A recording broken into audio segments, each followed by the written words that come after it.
Yn y fideo yma, mi wnawn ni edrych ar sut ydyn ni'n rhesymoli'r enwadur pan mae gennym ni swrd fel rhan o'r enwadur. Ac i wneud hynna, mi wnawn ni ystyried yr enghraifft yma o Haf 2014 sy'n gofyn i ni symleiddio y ddau fynegiad yma fan hyn. Wnawn ni gychwyn edrych ar A. Yn A mae gennym ni ffracsiwn, lle mae gennym ni swrd, sef yr ail isradd 3 fan hyn, yn rhan o'r rhyddiadur, top y ffracsiwn, a hefyd swrd yr ail isradd 3 fan hyn yn rhan o'r enwadur neu gwylod y ffracsiwn. Nawr, ystyr rhesymoli'r enwadur ydy darganfod ffracsiwn cywerth ar gyfer y ffracsiwn yma, lle does o ddim swrd, sef eto'r ail isradd 3 yn rhan o'r enwadur. A'r techneg ydy hyn, os na i gychwyn reid yr ateb i'r rhan A lawr fan hyn. Dyn ni'n cychwyn efo'r ffracsiwn dyn ni wedi gael yn yr achos yma, 3 ail isradd 3 adio 1, i gyd dros 5 ail isradd 3 tynnu 7. A dyn ni'n llosi'r ffracsiwn yma hefo 1. So yna rhoi templed i fi'n hun yn fan hyn i lunio ffracsiwn newydd. Os dwi'n llosi hefo 1, dwi ddim yn newid y ffracsiwn sydd gen i fi. A dwi'n cael dewis, wrth gwrs, sut dwi'n cael sgwennu'r 1. So ni'n gallu sgwennu 1 fel 10 rhan efo 10, neu hyd yn oed 148 dros 148. Ond y ffordd dyn ni angen ysgrifennu'r 1 yn yr achos yma ydy edrych ar enwadur y ffracsiwn, gwylod y ffracsiwn, sydd yn yr achos yma yn 5 ail isradd 3 tynnu 7. A dyn ni'n mynd i luosi hefo 1 gan ddefnyddio yr enwadur yma, ond efo 1 newid pwysig. Yr arwydd sydd gennym ni yn y canol, yn fan hyn, tynnu ffwrdd, dyn ni'n mynd i newid o i fod yn adio. Felly dyn ni'n mynd i luosi efo 1 yn y ffurf 5 ail isradd 3 adio 7 dros 5 ail isradd 3 adio 7. So defnyddio hynna fan hyn yn awr. So top y ffracsiwn 5 ail isradd 3 adio 7 a gwylod y ffracsiwn rhy fath 5 ail isradd 3 adio 7. So fo hwn rwan, rhy fath ag 1, so dwi'n luosi fo 1, eto dwi ddim wedi newid y ffracsiwn greiddiol. Ond dwi'n mynd i wneud y llosi yma nawr mae'n help os dwi'n rhoi cromfacha fan hyn i atgoffa fo fi angen llosi hwn i gyd, efo hwn i gyd ar y top. A wedyn hwn i gyd, llosi fo hwn i gyd ar y gwylod. Ac yna i wneud y llosi, dyn ni angen llosi ehangu allan y top, ehangu allan y gwylod. Un ffordd o wneud hynna ydy defnyddio'r acronym CAMO, cyntaf allanol mewnol olaf. Felly yna i gychwyn drwy luosi y ddau beth cyntaf. So mae gen i 3 ail isradd 3, llosi 5 ail isradd 3. Ond mae yna ddau swm yn cymryd lle fan hyn. Mae gen i hefo'r rhifa, mae gen i 3 llosi fo 5. Mae hynna'n 15. Ac yna dwi angen llosi fo ail isradd 3, llosi ail isradd 3. So na i sgwennu allan y llawn y fan hyn, ail isradd 3, llosi ail isradd 3. Wedyn ddoi nôl llinell nesaf wedyn i symleiddio hwn ychydig. Wedyn yr allanol, mae gen i 3 ail isradd 3, llosi 7. Wel, mae gafod 3 llosi 7 yn 21. Mae gen i fan hyn 21 llosi fo'r ail isradd 3 fan hyn, sydd yn 21 ail isradd 3. Wedyn y mewnol, mae gen i 1 llosi 5 ail isradd 3. Wel, mae hynna jyst yn mynd i fod yn 5 ail isradd 3. A wedyn yr olaf, mae gen i 1 llosi fo 7. Mae hynna mynd i fod yn 7 efo hyn. So dyna ni'r rhyddiadur, top y ffracsiwn. Wedyn mae hwn i gyd yn mynd i fod dros. A wedyn be dwi'n gael drwy ehangu allan y gwylod efo hyn. Felly eto defnyddio camo. Y cyntaf 5 ail isradd 3, llosi 5 ail isradd 3. Wel, y swm efo'r rhifa, 5 llosi 5, 25. Ac yna dwi angen llosi fo, a mae gen i swm syrdio fan hyn, ail isradd 3, llosi ail isradd 3. So eto na i sgwennu hwn allan yn llawn, mi wneud hwnna symleiddio mewn munud. Wedyn, yr allanol fan hyn, mae gen i 5 ail isradd 3, llosi 7. Wel, mae 5 llosi 7 yn 35. Wedyn mae gen i 35 llosi fo'r ail isradd 3 hyd yn oed o fan hyn. Yna y mewnol, mae gen i negatif 7, llosi 5 ail isradd 3. Wel, negatif llosi positif, mae'n dod yn rhywbeth negatif. A wedyn yr rhifa, mae gen i 7 llosi 5, sydd yn 35. A wedyn y swrd, mae gen i ail isradd 3 i bigo fyny. Ac yna yr olaf, mae gen i negatif 7, llosi positif 7. Wel, eto negatif llosi positif, rhoi ateb negatif. A wedyn mae 7 yn 49. Felly dyna dwi'n gael ar ôl ehangu allan, y top o'r gwylod. Mi wedi'n gwneud ychydig o symleiddio nawr. Mae yna reol syrdian does, os oes gennych chi unrhyw swrd ail isradd A, a dych chi osi fo efo fo'i hun, ail isradd A, mae hwnna'n dweud just y rhif A iddo fi. A mae yna enghraifft o hynny yn fan hyn, ail isradd 3 lle osi ail isradd 3, so fi hynna dim ond yn 3, a wedyn mae yna rhif fath ar y gwylod, ail isradd 3 lle osi ail isradd 3 yn 3. Felly ar y top, fi gyda fi 15 i gychwyn, lle osi hefo, mae hwn yn 3, ail isradd 3 lle osi ail isradd 3 yn 3. So 15 lle osi 3 fi hwnna, bydd o'n 45 llinach nesaf, wrth gwrs. Ac yna casglu bach o derma ar y top, faint o ail isradd 3 sydd gyda fi, o 21 i gychwyn, 5 arall wedyn, 21 a 5 yn 26, felly 26 ail isradd 3 wedyn, a wedyn mae gennym fi'r 7 dal yna ar y pen. Ar y gwylod wedyn, eto mae gennym fi ail isradd 3 lle osi ail isradd 3 fan hyn, mae'n just yn 3, felly mae gennym fi 25 lle osi 3. A wedyn, yn y canol, os dwi'n casglu faint o ail isradd 3 sydd gennym fi, mae gennym fi 35 i gychwyn, a wedyn dwi'n tynnu 35. So os liciwch chi, mae hyn yn canslo, dos o ddim ail isradd 3 yn y canol. Ar y pen wedyn, mae gennym fi tynnu 49. Yna, os dwi'n datblygu hwn ymhellach, jyst gwneud y symiau lliosi yma, mae 15 lliosi 3 yn 45, a wedyn mae gennym fi 26 ail isradd 3, a wedyn adio 7. Ar y gwylod, mae gennym fi 75 yn dod o'r 25 lliosi 3, ac yna tynnu ffwrdd 49. Ac eto, ychydig fwy o symleiddio, efo'r rhifa nawr, 45 a 7 yn 52, a wedyn mae gennym fi 26 ail isradd 3 fynd hefo fo. Ac yna y gwahaniaeth wedyn rhwng 75 a 49, os dwi'n cychwyn yn 49, adio 1 i gyrraedd 50, fydd yna 25 arall wedyn i gyrraedd 75, 1 a 25 yn 26. Felly 52 adio 26 ail isradd 3 i gyd dros 26. Ond wedyn, os dwi'n sbio ar yr rhifa yn y cwestiwn, 52, 26 a 26, mae hynna gyd yn tabl 26, felly mae yna chydig o symleiddio wneud yn fan hyn yn awr. Mae 52 rhan efo 26 yn 2, wedyn mae 26 rhan efo 26 yn 1. Felly, os liciwch chi, 2 adio 1 ail isradd 3, i gyd dros 1, ond dwi'n angen rhan efo 1 sydd gyda fi.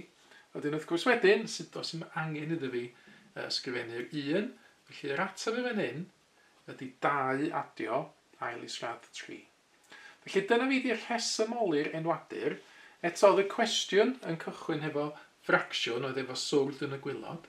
Wel, nes i newid o'i fan hyn i ffracsiwn cywerth lle oedd yna ddim swrd yn y gwylod, dim ond 26. A wedyn yn yr achos yma, mi oedd y ffracsiwn yma wedyn yn symleiddio lawr i'r dim ond 2 adio ail isradd 3 iddo fi.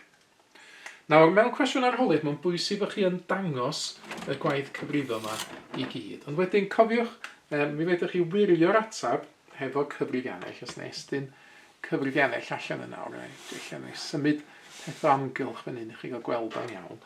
Os da chi wedyn yn sgwennu'r cwestiwn allan, 3 ail isradd 3, symud o draws adio 1, ac ar y gwylod, 5 ail isradd 3, symud o draws tynnu 7. Mae'r cyfrifiannell wedyn yn symleiddio fel awr, a dwi'n hapus wedyn 2 adio ail isradd 3 ydy'r ateb cywir i'r cwestiwn. Felly cofiwch defnyddio'r cyfrifiannell i wirio'r ateb. Ond wrth gwrs, mewn arholiad, mae angen dangos y gwaith cyfrifo gyd i gael y marciau llawn. Yn yr achos yma, y marciau llawn yn golygu bod chi'n cael 4 marc yn y cwestiwn yma. Felly dyna fo'r broses o rhesymoli'r enwadur. So eto, lliosi fo 1, wedyn ydych chi'n ffurfio'r 1 drwy edrych ar wilod y ffracsiwn o newid yr arwydd yn y canol. Yn yr achos yma, y negatif yn newid i positif. Pe bai hwn di bod yn positif yn y cwestiwn, os ar 2 o wedyn di bod yn symbol tynnu neu symbol negatif. Mae yna cwestiwn arall yn fan hyn, rhan by'r cwestiwn. So gyda i edrych ar hwnna nawr. So mewn cryfacha, mae gen fi ail isradd 12, lle os i ail isradd 24. Ac yna dwi'n adio'r ffracsiwn ail isradd 150 i gyd dros ail isradd 3. Ac yna dwi'n tynnu ffwrdd efo 36 dros ail isradd 2. Wedyn mae'r cwestiwn yma'n un da, rydw yna nifer o dechnegau gwahanol ar gyfer bob un o'r termau yma dyn ni'n mynd i allu defnyddio. So yn gyntaf, mae yna nifer o ffyrdd o daclo cronfach yma deud y gwir. Ond un ffordd o daclo fysa hollti'r syrdiau unigol yma, chwilio amdan rhif sgwar, sydd yn rhannu fewn i 12 ac yn rhannu fewn i 24. A chwilio amdano y rhif sgwar mwyaf sy'n gwneud hynna. So cofiwch y rhifau sgwar, 1 di sgwario'n 1, 2 di sgwario'n 4, 3 di sgwario'n 9 ac yn y blaen.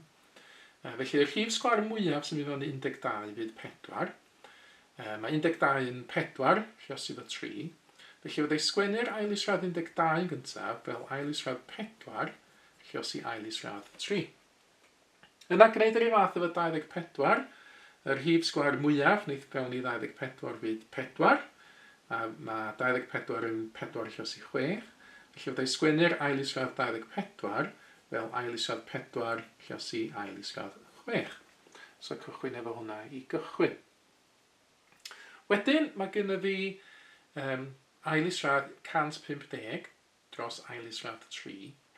Nawr eto, mae yna fwy na un ffordd o wneud y cwestiwn yma, ond un ffordd o daclo hwn ydy sylwi fod gynnu fi ail isradd 3 yn y gwylod, a fod y top, y 150 hefyd yn tabl 3. Felly os ydy hollti y 150 yma, gan ddefnyddio 3, byddai'n pigo fyny ail isradd 3, a wedyn fydd yr ail isradd 3 ar y top o'r gwylod yn canslo i ffwrdd.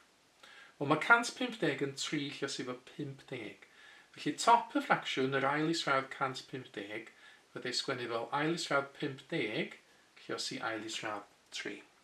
A wedyn fyddai rannu hwnna wedyn efo ail isradd 3. Ac eto o munud, fydd hwnna'n symleiddio ychydig o'r byddai'n gallu canslo i ffwrdd yr ail isradd 3 ar y top o'r gwylod.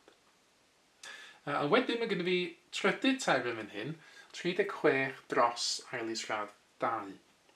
Nawr, y techneg fan hyn ydy, dwi angen rhesymoli'r enwadur. So eto, mae gennym fi ffracsiwn fan hyn lle mae yna swrd yn ngwaelod y ffracsiwn. Y techneg o rhesymoli'r enwadur ydy ffeindio ffracsiwn cywerth o gyfer hwn, lle does ddim swrd yn y gwylod. A'r techneg fan hyn eto'n debyg iawn i be nes i fan hyn, dwi'n wedi liosi fo 1. Felly dwi am sgwennu beth sydd gennym fi fan hyn, so dwi am dynnu ffwrdd 36 dros ail isradd 2, a dwi'n liosi efo y ffracsiwn 1 eto, a tro hyn, beth dwi'n angen gwneud ydy, jyst defnyddio'r gwylod ma fan hyn, yr ail isradd 2. So dwi'n sgwennu'n 1 fel ail isradd 2 dros ail isradd 2. Ac eto yn y llinell nesaf, mi wnawn ni weld fod hynna yn symleiddio pethau. So, nôl wan at y term gyntaf fan hyn, so llinell newydd. So, be fydd ei symleiddio fan hyn? Wel, mae ail isradd 4 yn 2, felly beth sydd gen i fan hyn ydy 2 lluosif o ail isradd 3, ac eto mae ail isradd 4 yn 2, so dwi'n lluosif o 2, a wedyn lluosif o ail isradd 6. Yna, y term yma yn y canol, mi nes i hollti'r 150 fel 50 lluosif o 3, a nes i wneud yna roedd o gen i fi ail isradd 3 yn y gwylod. Wel, rwan, mae'r ail isradd 3 ar y top o'r gwylod yn mynd i ganslo, a gadael fi fod dim ond ail isradd 50. Llinell nesaf, neu ati y symleiddio hwnna ychydig yn fwy. A wedyn dwi'n tynnu ffwrdd, a beth sy'n digwydd i'r term yma sgwni? Wel, ar y top mae gen i 36 lluosi ail isradd 2, mae hynna'n 36 ail isradd 2. Y gwylod mae gen i ail isradd 2 lluosi ail isradd 2. Ac eto oherwydd yr rheol yma, ail isradd unrhyw rhif a lluosi ail isradd yr un rhif a, rhaid dim ond a iddo fi. Mae ail isradd 2 lluosi ail isradd 2 yn rhaid 2 iddo fi. So dyna ni wedi symleiddio chydig. Llinell nesaf y nawr, dwi'n mynd i ystyried y nawr be fyddai'n gwneud efo hwn. Wel, yn gyntaf, rhaid y crefachau fewn. 2 lluosi 2 yn gyntaf, mae hwnna'n dod yn 4. Ac yna beth sydd gen i fi ydy ail isradd 3, a mae gen i fi ail isradd 6. Wel, y tric mae'n ydy hollti'r ail isradd 6 yma, fel ail isradd 3 lluosi ail isradd 2. Ac os dwi'n gwneud hynna, fe gen fi ail isradd 3 arall i paru fyny, ddefnyddio'r rheol eto i'r 3 iddo fi. Felly, eto, beth sy'n gen i fi ddim? Mae gen i 2 lluosi 2 yn 4, mae gadw'r ail isradd 3 cyntaf yma, fel mae o, wedyn y ail isradd 6 am fan hyn, fydde hollti'r 6 fel 3 lluosi 2, felly mae ail isradd 6 yn dod yn ail isradd 3 lluosi ail isradd 2. Wedyn, yr ail isradd 50, be fyddai'n gwneud efo hwn? Wel eto, tebyg iawn i be nes i'n y top yn fan hyn, na i hollti'r ail isradd 50 yma nawr, a na i ffeindio'r rhif sgwar mwyaf sy'n mynd fewn i 50. Os yw'n meddwl fan yr rhif o sgwar, 4 ddim yn ffitio fewn, 9 ddim yn ffitio fewn, 16 ddim yn ffitio fewn, mae 50 yn ffitio, mae 25 yn ffitio fyny 50. So fan hyn y tric ydy sgwennu'r 50 fel 25 lluos i 2, fel bod ail isradd 50 yn ail isradd 25 lluos i ail isradd 2.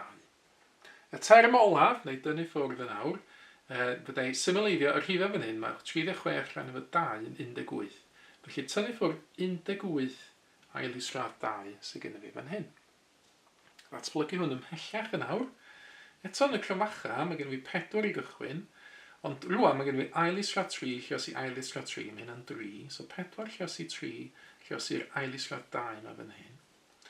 Ac yna mae'r ail isradd 25 yn fod yn 5, so 5 lluos i ail isradd 2, ac yna tynnu ffwrdd 18 ail isradd 2. Felly mae'r cwestiwn yma dechrau symleiddio nawr, be fe gynnwch chi di hyn a hyn ail isradd 2 fan hyn, hyn a hyn ail isradd 2 fan yma, hyn a hyn ail isradd 2 fan hyn, a byddai'n gallu casglu hynna i reid ateb terfynol. Felly 4 lluos i 3, wel mae hynna'n 12, so 12 ail isradd 2 i gychwyn, dwi'n angen y crymacha ddim mwy. Wedyn mae gennym fi 5 ail isradd 2, ac yna wneud dynnu ffwrdd 18 ail isradd 2. Ac yna jyst angen symleiddio hwn dwi'n angen, casglu terma faint o ail isradd 2 sydd gennym fi.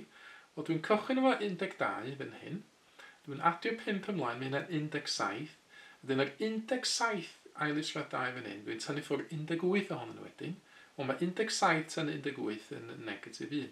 So os liciwch chi, mae gennych chi negatif 1 ail isradd 2, ond byddai sgwennu hwnna ychydig fwy syml, fel jyst negatif ail isradd 2. Felly mae'r cwestiwn cychwynnol yn symleiddio lawr i fod yn negatif ail isradd 2. Eto i gael y 4 marc yn y cwestiwn, dyn ni angen dangos y gwaith cyfrifo, ond unwaith eto, mi fedrai gobeithio sgwennu y cwestiwn y llawn y funud, felly mewn crymacha ail isradd 12, symud y draws, lluos i fo ail isradd 24, symud y draws y cau y gronfach. Adio wedyn y ffracsiwn ail isradd 150 i lawr dros ail isradd 3, ac yna symud y draws 2 waith, a wedyn tynnu ffwrdd y ffracsiwn 36 dros ail isradd 2, a dwi'n gobeithio wedyn, dyna fo, dwi'n cael yr atab ar y cyfrifennau sydd yn cyd-fynd efo'r atab dwi wedi cael, felly dwi'n eitha hyderus wedyn, o bydd i gwneud y gwaith cyfrifo yma yn gywir. Felly dyna ni crynodeb o rhai o'r technegau o ran symleiddio syrdia, rhesymoli'r enwadur ac yn y blaen, byddwch chi angen defnyddio yn y cwrs. Mae mwy o fideos adolygu ar gael ar ein sianel YouTube Adolygu Mathemateg. Am y newyddion diweddaraf neu holi cwestiwn, dilynwch ein cyfrif trydar @mathemateg. Neu ewch i'n gwefan www.mathemateg.com am fwy o adnoddau adolygu.